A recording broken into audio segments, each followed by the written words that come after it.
इस बार G20 सम्मेलन की मेजबानी भारत को मिली है, जिसमें इस सम्मेलन से जुड़ी बैठक उत्तराखंड में भी होनी है। इसी को लेकर सरकार पूरी तरह तैयारियों में जुट चुकी है और जौलीग्रांट एयरपोर्ट से ऋषिकेश तक हाईवे के चौड़ीकरण का कार्य भी शुरू कर दिया गया है। इसी को लेकर आज रानी पोखरी चौक पर हाईवे किनारे अतिक्रमण की जद में आई कई दुकानों पर पीला पंजा चला, तो व्यापारी इस अतिक्रमण को हटाए जाने से खासा नाराज दिखे और अपनी पीड़ा मीडिया से बयां की। ये सरकार सिर्फ शोषण ही कर रही है, बाकी कुछ नहीं कर रही है। G20 के बहाने हम सब व्यापारियों का बेड़ा गर्क करने में तुली हुई है। इसलिए हमारा ये है, हम कोर्ट जाने के लिए बिल्कुल तैयार हैं। बिल्कुल इसके बाद भी हम कोर्ट जाएंगे और अपना पक्ष रखेंगे, क्योंकि ये ज़मीन हमारी पुश्तैनी ज़मीनें हैं। आज से नहीं, आज़ादी से पहले की ज़मीन पे हम बैठे हैं। मैं अपनी ज़मीन पे बैठा, मैं अपनी उसकी चौथी पीढ़ी हूँ मैं उस ज़मीन पे। लेकिन सरकार कहती है आपने अतिक्रमण कर रखा। हम कहते हैं आप अतिक्रमण कर रखा तो आप हमें साक्ष्य तो दीजिए उस चीज़ का। जिस समय हमारी बिल्डिंगें बन रही थी, आपने नक्शा पास करा, उस समय कोई रातों रात तो बिल्डिंग बन नहीं गई। आपने उस समय नक्शा क्यों पास करा उस चीज़ का कि भाई यहाँ आप जब भी कहते कि भाई जो है। व्यापारियों का आरोप है कि लोक निर्माण विभाग द्वारा उनको मुआवजा तक नहीं दिया गया और विभाग इस भूमि को अपनी भूमि बताकर उनकी दुकानों को तोड़ रहा है, जो कि पूरी तरह गलत है। वहीं उन्होंने कहा कि आज उनकी दुकानें टूटने की वजह से उनका व्यापार पूरी तरह से ठप हो जाएगा।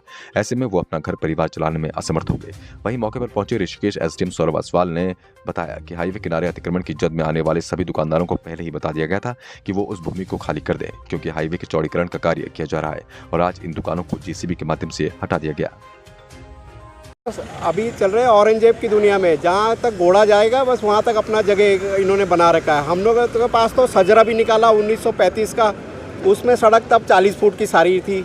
अब 92-93 में फिर बंदोबस्त आया, तब सड़क बनी इसकी 100 फुट दिखा रहे हैं।